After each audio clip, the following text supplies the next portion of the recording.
You're listening to Truth Talk, real talk, real faith. Each week, we take on some of the biggest questions and challenges facing Christians today. We'll unpack mysteries from the Bible, examine how they relate to historical discoveries, and connect everything to what's happening right now. Stick with us as we journey through biblical history, connect our faith to the world around us, and address the questions that matter most.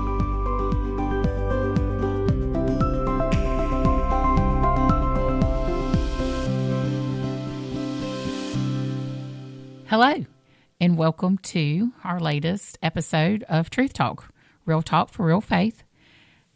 We are joining you tonight in the midst of breaking news and everything. And I say tonight, they get on to me all the time about saying tonight, but y'all know we're going to record in the afternoons.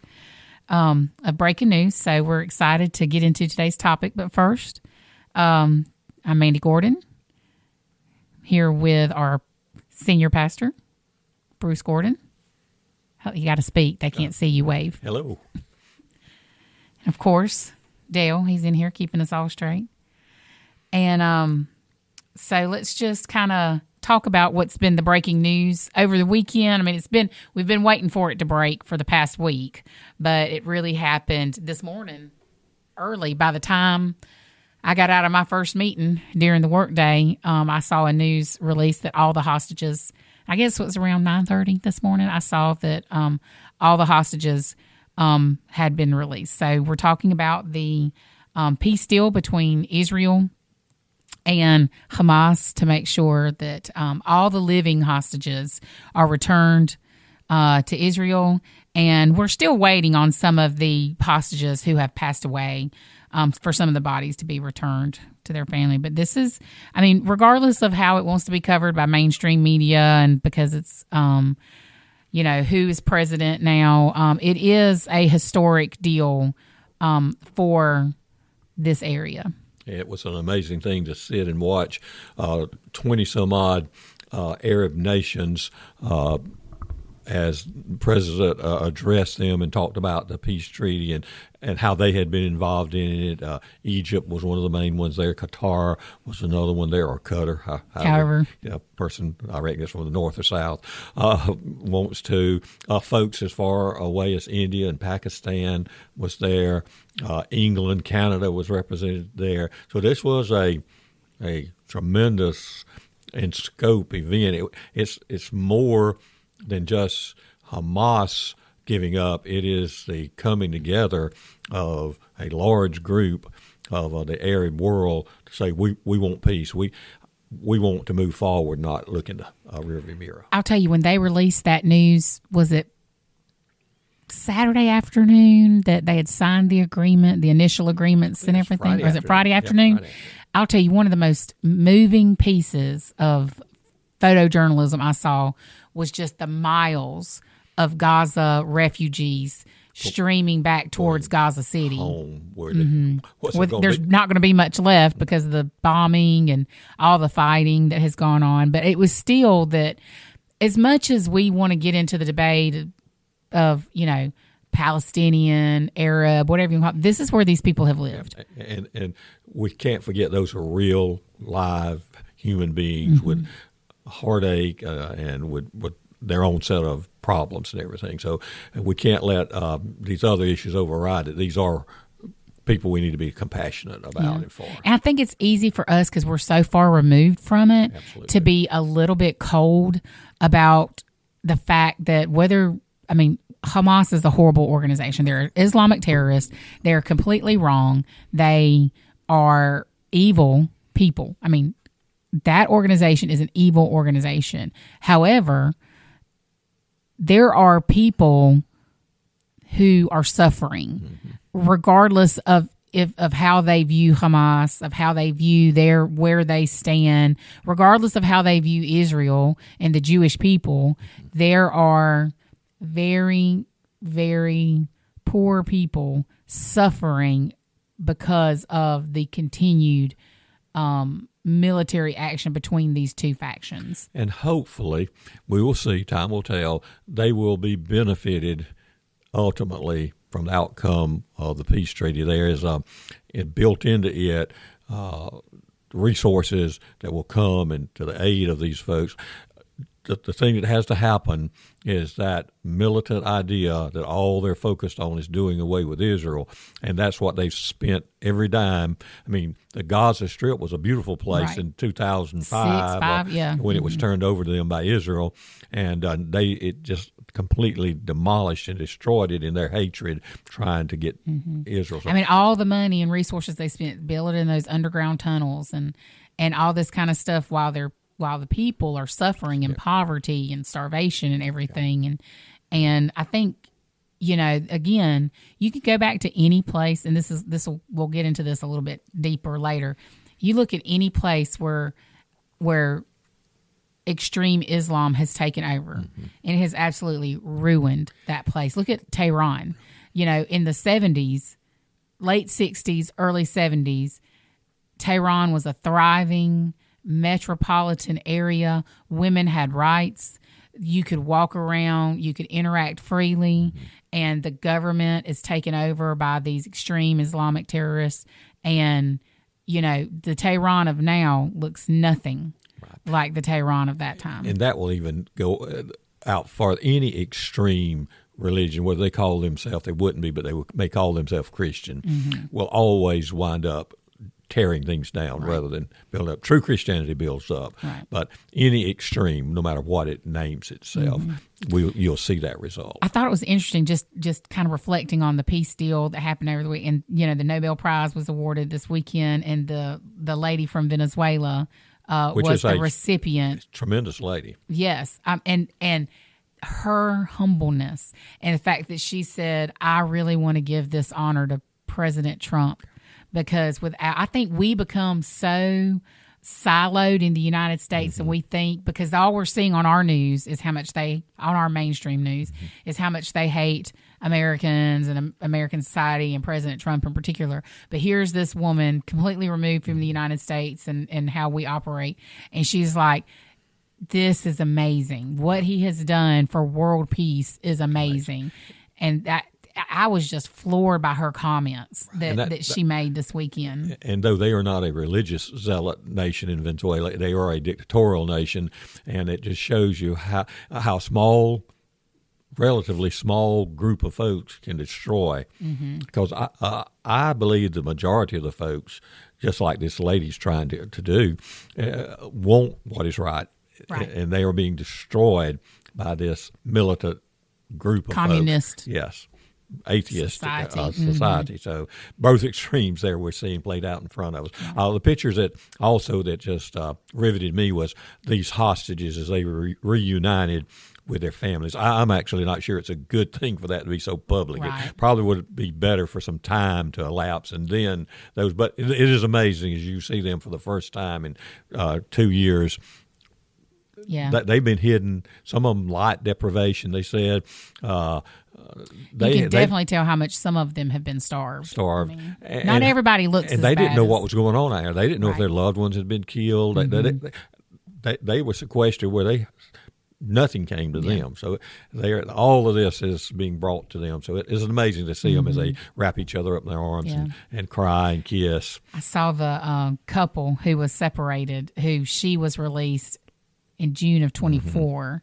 And then he was released today, and their reunification and everything, and it's very sweet. And this will lead into the hard question, because this is the accusation of how blatant Israel's being with these reunifications, that it's propaganda, and everything. And I feel both ways about it. One, you want to show what happened. You want documented proof of what happened, because, I mean, you have so many people. We have so much photo documentation of the Holocaust, and people still want to deny it happened. So they want to keep. So I get that. But then I also think, keep that to yourself. I mean, have a few moments of privacy, and don't make everything so mediaized or whatever. Like, is that a real word? Have it's not. I just made it up. But have a spokesperson make some statements for the families and things like that. But don't allow it to be so.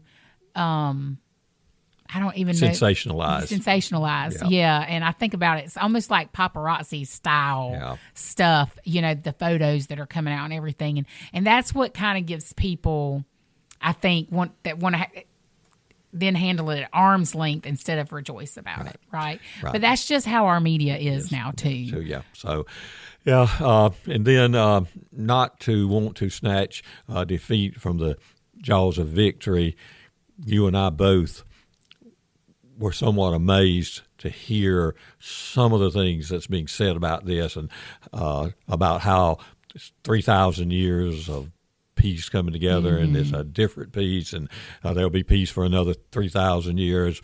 That's just talking about it being a lasting peace like we've never known before. Yeah. I've heard those words, but it wasn't in a peace treaty. That's right. It was in the Bible, and it's in biblical prophecy. Before we get too far into that, you talked about President Trump sitting there with those Arab leaders, and I think part of this. The historicity of this peace deal is in the number of those Arab countries that came together to put the pressure on Hamas and their leadership you need to make this deal. Yeah. We're not going to extend any other favors to you if you don't make this deal. Yeah, you're the problem. You're the hold up here. That's right. And we want to move on, and so it's time. Right. If not, now that the hostages are gone and the Arab world has turned their back on you, if we unleash Israel on you now, there are no survivors. No, that's right. You go ahead and just shoot yourself. I don't mean to be ugly about it, but I mean, it's just that emphatic. Right. So I was listening to somebody that served in President Trump's first administration, and she was saying that this deal and this interaction with these Arab leaders, these are younger Arab leaders that have come into power since beginning with President Trump's first administration and then throughout this time period. And these are relationships he made in his first administration. And so how important those first 4 years that he served 8 years ago now were to being able to create this deal. Plus, he had business deals. And, of course, the other folks don't like that sometimes, but he knew some of these folks. I mean, these powerful folks personally. He had business deals building in their cities and everything, and loans from them, all kind of stuff. So he has a unique perspective on that. Another thing I think that brought that to bear is that part of the world recognizes strength. Right. Absolutely. They're the best talkers in the world, but they really behind the scenes, talk means nothing. It's, do you have the strength to back up what you're saying? And when America and Israel bombed Iran, I think that was one of those tipping points that set all this emotion with the other ideas that we'd said. And I think that's that strong leadership. These Arab countries knew we have a lot to lose too if Hamas does not come to the table, and they don't want to be the people that are suffering. I mean, one thing you kept hearing in the news is, these Palestinian refugees and this kind of stuff. None of these other countries wanted those refugees. They don't want Hamas in their country. They didn't want these refugees in their country. They know if that door opens up, they're going to be terrorized. So the relationships that he had built and everything really put the pressure on these extremist leaders to, okay, let's step back. And it's something you mentioned. They, because of this strength, are willing to step back, reevaluate, and let's see what other areas can we operate in. In that world, when you look at it, face means everything. You don't lose face. You have to always come out on the winning side. And so when they looked at this and said, we're not going back to losing side, we're going to save face. We want to be where we're respected. Sometimes in America we don't see things that way, but they are very they're oriented to that place in their world. So I kind of made the comment like they are willing to lose some now to gain some later. And so I think what we need to be prepared for, though, is then what else is coming? Like don't just think, oh, happy days are here. No. Glory time, so because we know extremists don't go away. Yeah. Where's that Osama bin Laden out there? Right. Where's that extremist person that he's somewhere, those groups fomenting now? Will it take 5 years, 10 years, 20 years, 50 years? They don't care. Right. As long as the goal is being pushed towards that. That's right. And, it's something that we need to be careful. I was listening to another podcast, and it was about birth rates.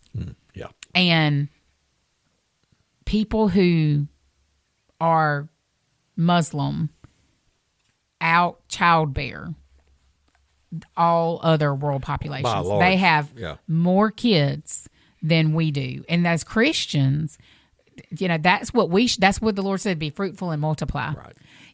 And so, but that's what Islam has done. And that's how they're able to so successfully move into areas. And really, we talked about it a little bit in the last podcast. You look about how much of the population of Ireland is losing their Irish people. And that's happening all across Europe. That's right. And so, the birth rate, I saw a thing on, I don't know if it was a podcast, but once you hit a certain place, it's a tipping point. You're not coming back from that. That's Once right. your birth rate drops below 2.5 or something like that, you have lost your nation. You will soon not be a nation. And apparently there's something like that going on in Japan.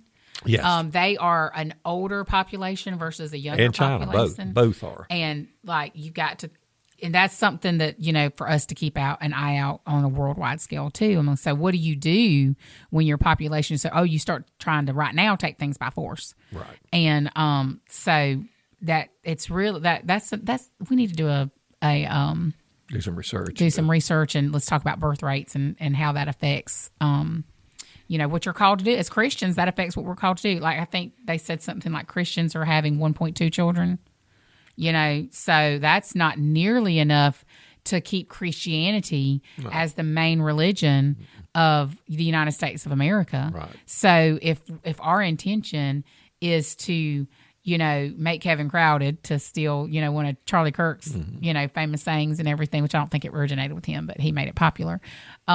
We're not doing that with a birth rate of 1.2. Unfortunately, we entered back in the 70s. It's happened before them, but really it's a culture of death rather than culture of life. And it is evident what that produces in a society. Right. So I was trying to look it up real quick with and if I could spell right, it'd be great. And this is, this makes for a great podcast when you're trying to research something on the fly. 1.62 births per woman. So it's a little bit higher than I thought. Japan is 1.2 and China is 1.0. So, I mean, they have already passed the tipping point. And because if you think it takes mom and dad to make child, anything below 2, you're not even replacing your family structure. Yeah. Because you don't have. See, and China had the one-child policy for decades. Yeah, and still they hold on. They could do 2 now. Yeah, but that will never replace their society. Once you start going down that road, the death rate increases exponentially so much because you get older and you're not replacing that. Then you don't have the folks to replace it with. So, I was trying back in 1960, we were at 3.65 births per woman. So you can see what the death culture did to us. So now here in 2000, it's a live thing. You can move the line and see where you are. But here in I've done 23. We're at 1.62. So this stats from 2023, which probably the government's always pretty behind on stats and everything. Yeah. Well, by the time you do the groundwork for it and publish it, it takes a little time. So, that's something that, we, as if we're going to, this has kind of gotten off a little bit off topic, but my point to that is how these Muslim countries and these ideological people are driven. They have babies. Right. And they will outbirth us as Christians if we're not careful. And they have a long view. They will say, okay, this is not a defeat. It's just time for us to pull back, reorganize, and whatever you think now, there will come a time when these ideologies will rise up again and you'll have more of these problems. And we know that biblically because the Bible says that's coming. Yeah. South Korea is 0.72. Ooh. So, Goodness. we really need to have a deeper dive into that. So that kind of leads us into, like where we are now and just trying to, be watchful. I think we as Christians, we need to be watchful, need to be aware, especially with these comments about, this lasting peace and, it's going to be a peace like you've never seen. It's a huge piece. You've never seen it before, right. And everything. And I like the sentiment, yes, but you need to be careful how you couch that and understand it, because there's never going to be peace till the Prince of Peace comes. And as much as I may or may not like Donald Trump, he is not the Prince of Peace. Right. And again, I think we have to be careful not to have an American-centric view of what's going on in the Middle East, because the center of our biblical viewpoint is Jerusalem. Right. So, and what God is doing with because even if we're still in the church age, we're still in the age of grace, right. But he's constantly about fulfilling his plan, and fulfillment of his plan will come through the nation of Israel. The nation of Israel. Has to, yeah. So we have to be very mindful to not be so America-centric about that. It's important to respect your country and to love your country and to do, because God has placed us here in this time to propagate the gospel, right. And to make disciples, but to understand where our place is in the prophecy history of the world. That's right. And don't put too much of importance on what that is. Yes. And I think it's very easy to let some hubris come into it, right. And think, oh, well, this is what it is. I really got, not concerned is not the right word, but it was jarring to hear President Trump's comments. Be like, ooh, this seems very, you quoted the verse a while ago. This seems very 1 Thessalonians, 1 Thessalonians 5 say when they say peace and safety, sudden destruction is coming. So that's right. And that's in a passage that's talking about end time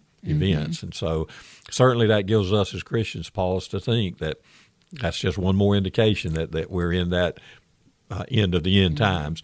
And it should spur us, right. Into having big and bold conversations about Christ and about what he's done for us, and do not be satisfied with where you are, but to be challenged and to go out there and be making those disciples and be spreading God's word and being bold and courageous in our culture, right. To say that Jesus is King. There's a little bit of more of an open window right now than there has been for some period of time. The tragedy of Charlie Kirk has helped that, but it was opening before that. You've seen the revivals that have happened on especially among young people. Right.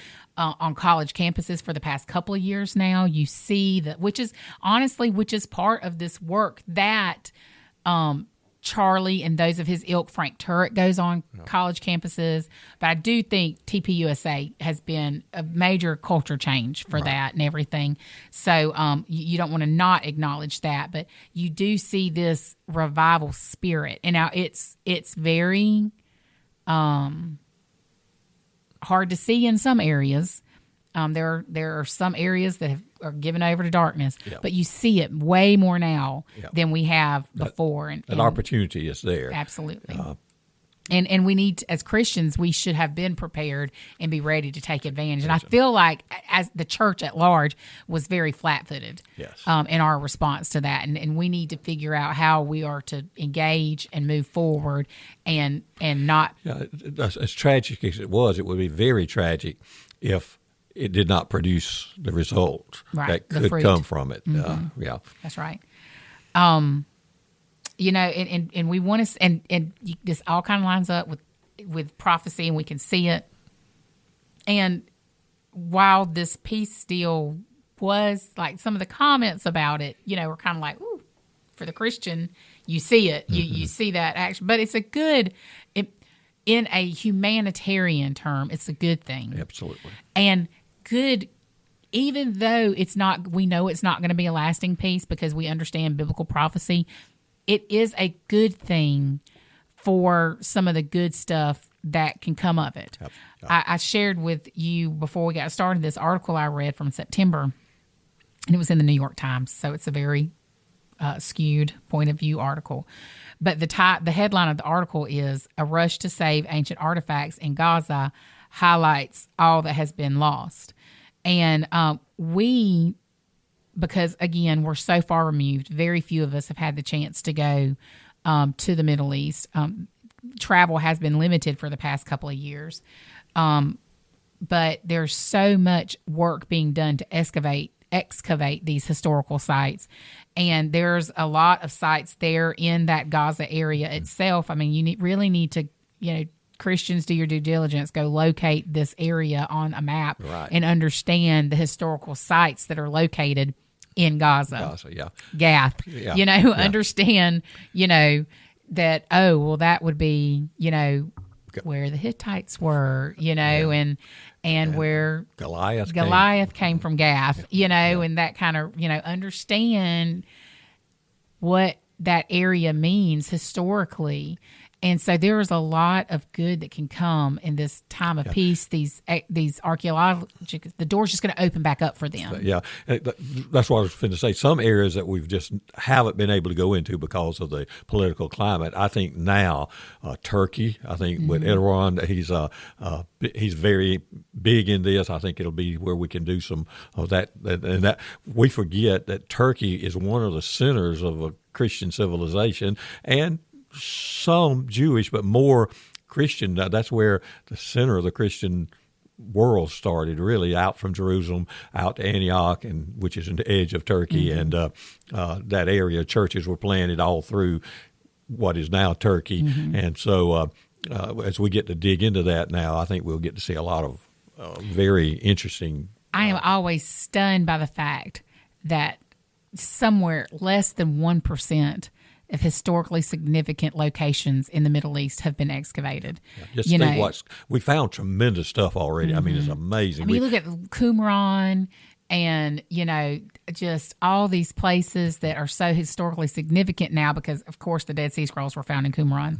And all this stuff, in Egypt that have been found, but it's still less than 1% of, and for a couple of reasons. One, it's very expensive, and it's very, how to say this, a narrow field. Not that many folks are in it. So, and the window is short to be able to go in there because of the climate.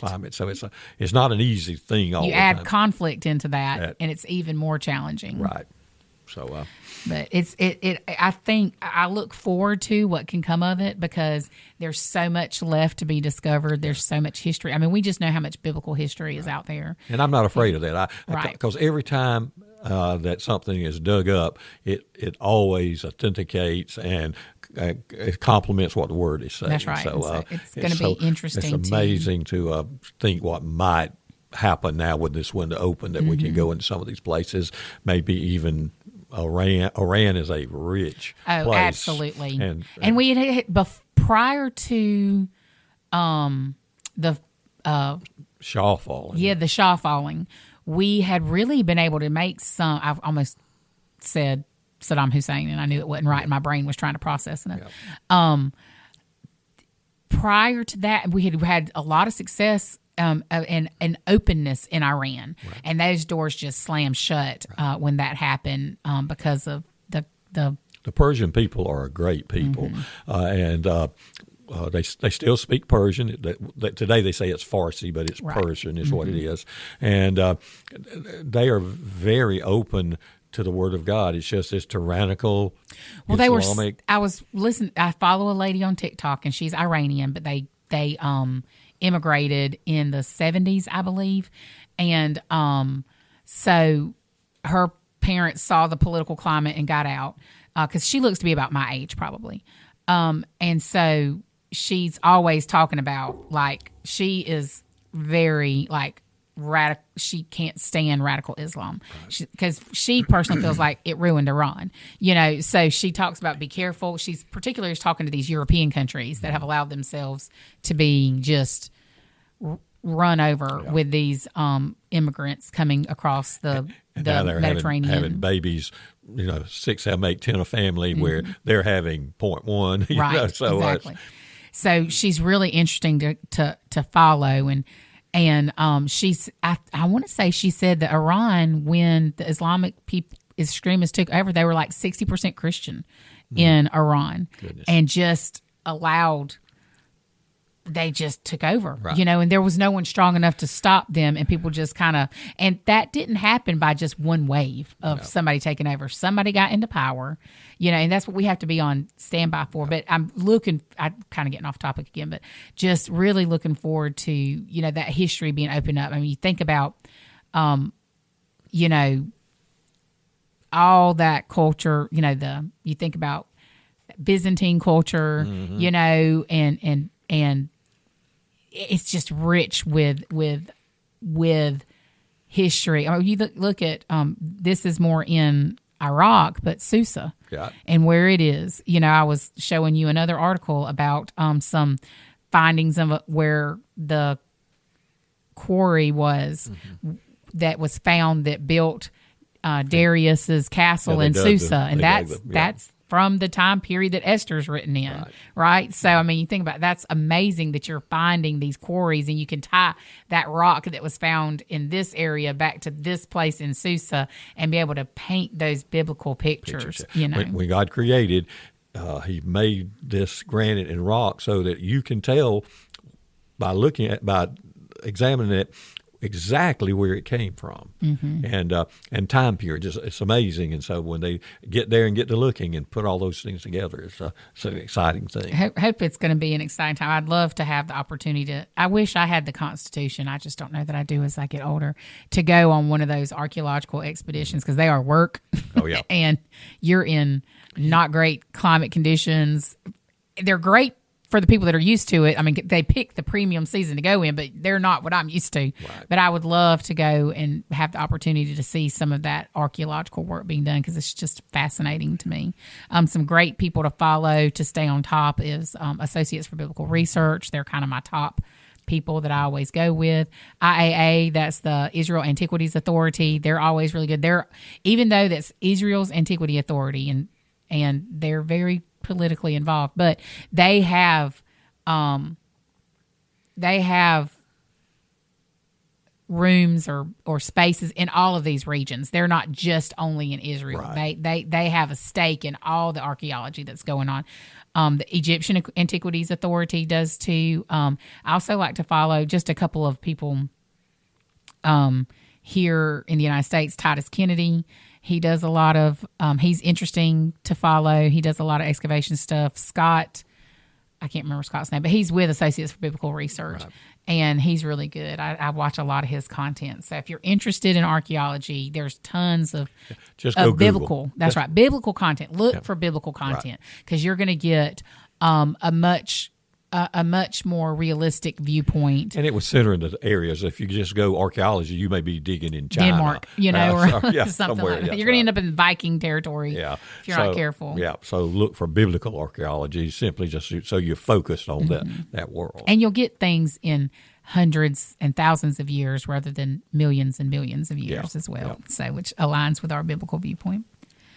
So our last segment is kind of, this place where we find ourselves in this argument in the United States about, so then how do we align ourselves with Israel? I hear from people who are Christian and who they do not agree with the government of Israel, and they don't agree with our United States government being as closely coupled as we are to Israel. And I think the problem they have, and I understand it somewhat. I'm a pretty much a purist when it comes to this, but I understand somewhat the concern. There is the political and governmental Israel, and then there is the nation of Israel. Right. And how do we support, as Christians, the nation of Israel while not wanting to support the government of Israel? And it's not. And this is the question that Ted Cruz kind of got caught with, and he wasn't able to answer it. And so I think as Christians, we need to be able to stand on authority with that. There's a couple of things there that I would parse out, and one is a lot of these voices that we hear, they really could care less about the Middle East. They're just against anything that a conservative point of view is, and they're going to take the opposite side, and so they are going to be dead set against us helping anybody.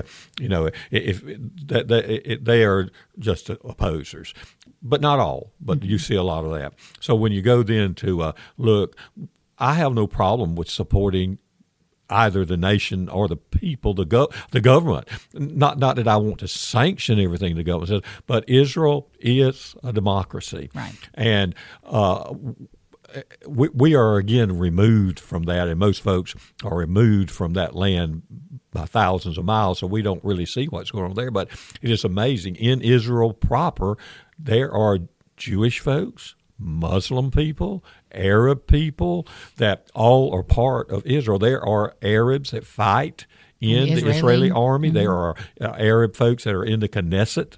I mean, it is a truly democratic country, and so I can support that. Now, I don't support everything the United States government does, but I still want to live in the United States of America. So when I begin to work that out, I say, here are many nations surrounding them that are none are truly democratic. Even Turkey, that was democratic up until the last little bit, now is leaning more and more to a dictatorial system under Erdogan. And so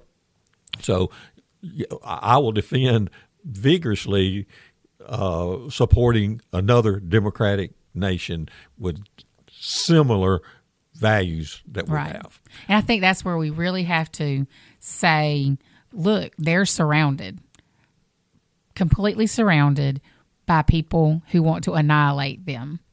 And if you annihilate the government of Israel, you annihilate the nation of Israel. Yeah. And so we have to be strong in that while I might not agree with how Prime Minister Netanyahu says everything, how he does everything, I don't agree with everything President Trump says and how he says it, Can be a bit bombastic at times. That's right.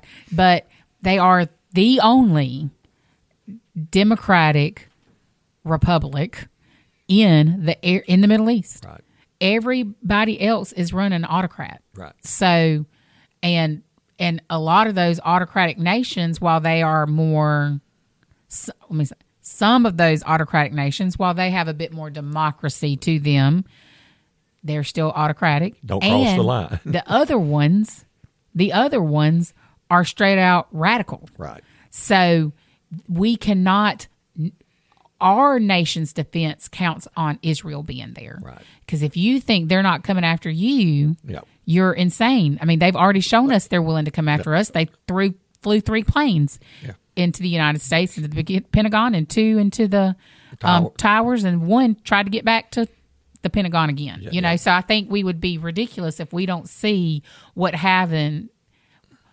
we have a relationship that we have with the nation. Israel is the little Satan, and America is the big Satan. Right. And once they get one, they come to the other. That's right. So you have to keep that in mind in spite of all the peace we're hearing, and we're for peace.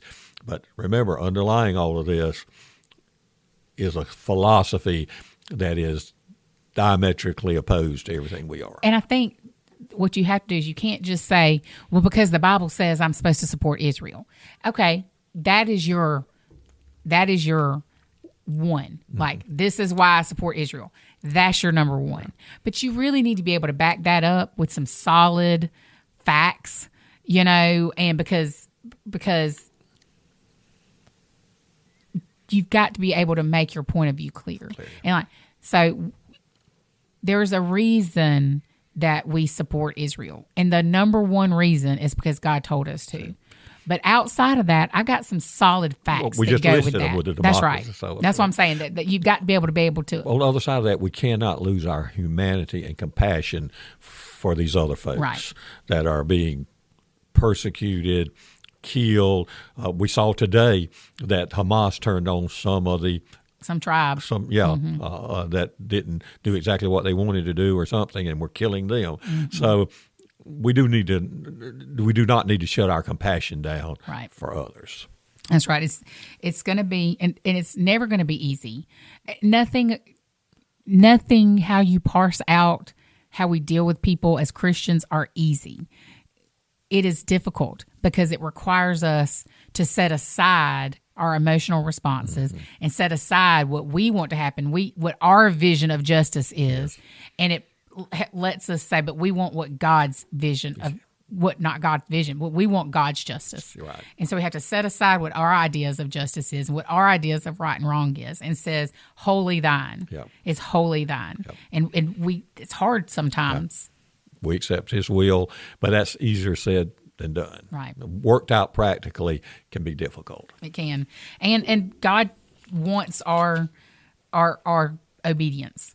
You know, if you can't obey God in the little things, and we know we have this problem because you can look at any average Sunday church attendance. Right. You know, if we can't be obedient with our time, we can't be obedient with our service, we can't be obedient with our money, we can't be obedient with our diligence, right. You know, any of that other stuff. And all that boils down to, are we obedient to what God says? Yeah. All right, well, good. You know, it's always an interesting conversation when we talk about biblical prophecy and what's going on. And see it play out right in front of us. I know, it's amazing. And when we go, you know, or things that make you, you know, ponder and consider, and it should spur us to be active and to do and be obedient and to do what God wants us to do. We look forward to hearing any questions you may have for us. Please submit those questions. We want to see them. We want to talk about the things that you find interesting. You can do that at connect@abcworth.org. That's connect@abcworth.org. Send us those questions. Let us know either the hard questions that you want answers to, the cultural things that are going on that you would like us to dive into, or any type of archaeology that you're interested in, or topics that you may be interested in that we can research and be able to explain to you. Thanks for listening. We appreciate you, and we hope to hear from you soon. Have a good one. Thank you for joining us for this episode. We hope you feel encouraged and equipped. Thank you for joining us as we explore these important topics. We look forward to having you with us again next week